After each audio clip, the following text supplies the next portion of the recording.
വളരെ മനോഹരമാണ്. ഒരു പുതിയ ടെക്നോളജിയാണ്. കാരണം നമുക്ക് ടെക്നോളജി ഇങ്ങനെ വന്നുകൊണ്ടിരിക്കുകയാണല്ലോ, പക്ഷെ ഇത് വല്ലാത്തൊരു ടെക്നോളജി ആയിപ്പോയി. അത് കണ്ട് തന്നെ മനസ്സിലാക്കണം.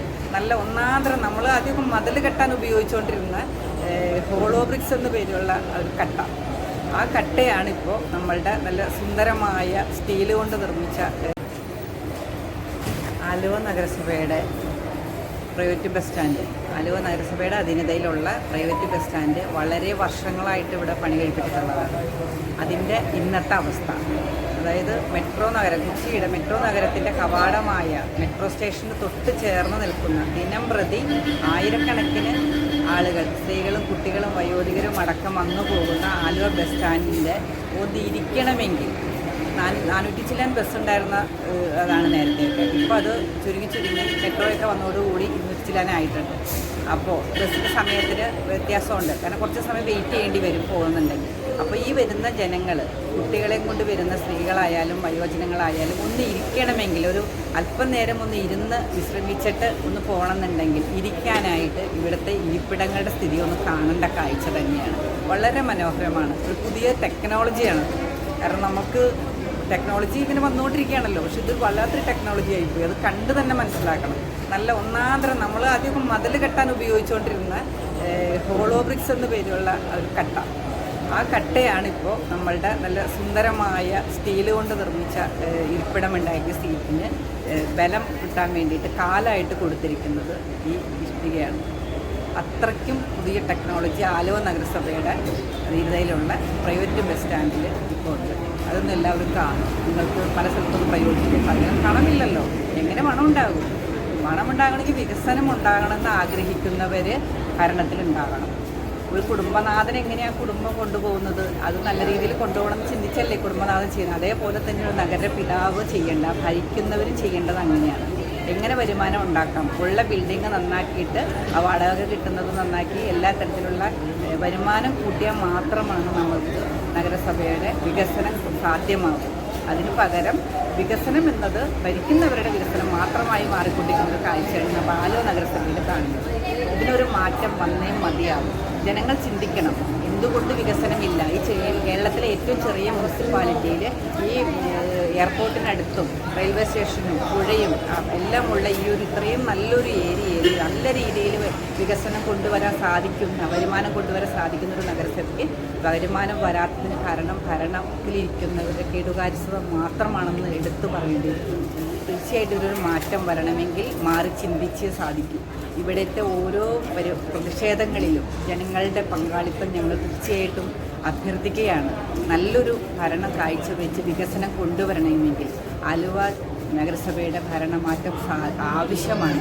അത് മനസ്സിലാക്കി ഭാരതീയ ജനതാ പാർട്ടി ഇന്ന് പ്രതിഷേധം നടത്തിയത് ഈ ബസ് സ്റ്റാൻഡിൻ്റെ ശോചനീയാവസ്ഥ പരിഹരിക്കണമെന്ന് ആലുവയ്ക്ക് വികസനം കൊണ്ടുവരാൻ ആവശ്യപ്പെട്ടുകൊണ്ടാണ്.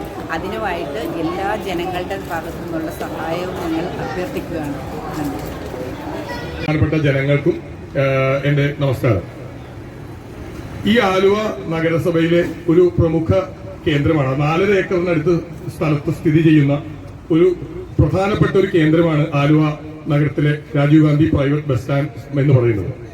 നമ്മൾ ഇന്ന് ഇവിടെ നിന്ന് നോക്കുമ്പോൾ തന്നെ നമുക്ക് മനസ്സിലാവും, ഈ ബസ് സ്റ്റാൻഡ് പണിതുയർത്തിയ സമയത്തിനിപ്പുറത്തേക്ക് കാര്യമായ യാതൊരു മെയിന്റനൻസും ഈ ഒരു അങ്കണത്തിൽ നടത്തിയിട്ടില്ല എന്നുള്ളത്.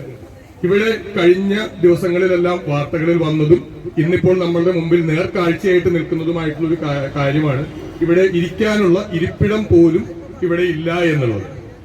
ഈ ഒരു അവസ്ഥയുടെ പ്രധാന കാരണം എന്ന് പറയുന്നത് ഭരണകക്ഷിയായ കോൺഗ്രസിന്റെ ഇവിടുത്തെ ഭരണത്തിന്റെ കെടുകാര്യസ്ഥത എന്നുള്ളതാണ്. ഇന്ന് ഈ ജനങ്ങളുടെ മുമ്പിൽ ഞങ്ങൾക്ക് പറയാനുള്ള ഒരു പ്രധാനപ്പെട്ട കാര്യം എന്ന് പറയുന്നത്, ഈ ബസ് സ്റ്റാൻഡിൽ ഇത്രമാത്രം ശോചനീയാവസ്ഥയിൽ നിൽക്കുമ്പോൾ പോലും കഴിഞ്ഞ ദിവസം ആലുവ നഗരസഭയുടെ കൗൺസിൽ ഒരു അജണ്ട പാസാക്കി.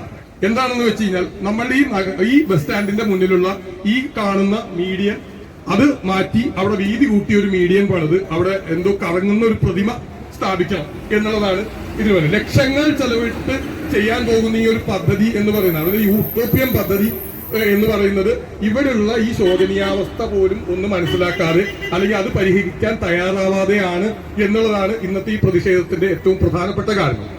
ആലുവ നഗരത്തിൽ ഏതാണ്ട് നമ്മുടെ മെട്രോ സ്റ്റേഷന്റെ തൊട്ടടുത്ത് സ്ഥിതി ചെയ്യുന്ന ഈ ബസ് സ്റ്റാൻഡ് ദിവസേന ആയിരക്കണക്കിന് യാത്രക്കാരാണ്, സ്ത്രീകളും കുട്ടികളും വയോധികരും അടക്കം ആയിരക്കണക്കിന് യാത്രക്കാർ വന്നു പോകുന്ന ഈ ഒരു ബസ് സ്റ്റാൻഡിൽ ശരിക്കും പറഞ്ഞു കഴിഞ്ഞാൽ ആകെ ഉണ്ടായിരുന്നത് ഏകദേശം ഒരു 10-18 കസേരയാണ്. ഇന്നിപ്പോ ആ കസേരയുടെ അവസ്ഥ എന്താണെന്നുള്ളത് ഇതിന്റെ പുറകിലോട്ട് നോക്കിക്കഴിഞ്ഞാൽ നമുക്ക് മനസ്സിലാവും. അതുപോലും, അതായത് ലക്ഷങ്ങളൊന്നും വേണ്ട, ഒരു 50,000 അല്ലെങ്കിൽ ഒരു 75,000 രൂപയ്ക്ക് അടുത്ത് മാത്രം മുടക്കി കഴിഞ്ഞ് കഴിഞ്ഞാൽ ഉണ്ടാക്കാവുന്ന സംവിധാനങ്ങൾ പോലും ഉണ്ടാക്കാതെ ഇത്തരത്തിൽ ദൂർത്ത് പിന്തുടരുന്നതിനെ ആണ് പിന്തുടരുന്നതിനെതിരെയാണ് BJP ഇന്ന് ഇവിടെ ഈ പ്രതിഷേധം സംഘടിപ്പിക്കുന്നത്. ഇപ്പൊ കുറച്ചു മുമ്പ് സ്വാഗത പ്രാസംഗിക ബഹുമാനപ്പെട്ട കൗൺസിലർ ശ്രീലത രാധാകൃഷ്ണൻ പറഞ്ഞതുപോലെ ആർക്കും വേണ്ടാണ്ടുള്ള പദ്ധതികൾ നടപ്പിലാക്കുക എന്നുള്ളതാണ് ഇന്നത്തെ ആലുവ നഗരസഭയുടെ കൗൺസിലിന്റെ ഏറ്റവും വലിയ വിനോദം എന്ന് പറയുന്നത്. അതിന്റെ കൂട്ടത്തിൽ അഴിമതി നടത്തുക എന്നുള്ളതിന് കണ്ടിരിക്കുന്ന ഒരു എളുപ്പ വഴി എന്ന് പറയുന്നത് സ്പോൺസർഷിപ്പ് അല്ലെങ്കിൽ CSR ഫണ്ട് എന്നുള്ളതാണ്. ഇങ്ങനെ CSR ഫണ്ടോ സ്പോൺസർഷിപ്പോ മേടിച്ച് നടത്തുന്ന പദ്ധതികൾക്ക് കൃത്യമായ കണക്കുകളൊന്നും ബോധിപ്പിക്കാതെ ഓരോ പദ്ധതികൾ വിഭാവനം ചെയ്ത് ആർക്കും പ്രയോജനമില്ലാതെ നടപ്പിലാക്കിക്കൊണ്ടിരിക്കുന്നു എന്നുള്ളത് ഒരു പ്രധാനപ്പെട്ട വസ്തുതയാണ്. ഈ ഒരു ബസ് സ്റ്റാൻഡിന്റെ ഈ ഒരു ശോചനീയാവസ്ഥ അത് എത്രയും പെട്ടെന്ന് പരിഹരിക്കുക എന്നുള്ളതാണ് BJP മുന്നോട്ട് വെക്കുന്നത്. അത് പരിഹരിച്ചില്ല എന്നുണ്ടെങ്കിൽ കൗൺസിലിൽ തടയുന്നതടക്കമുള്ള മറ്റു പ്രതിഷേധ മാർഗങ്ങളിലേക്ക് BJP കടക്കും എന്ന് മാത്രം പറഞ്ഞുകൊണ്ട്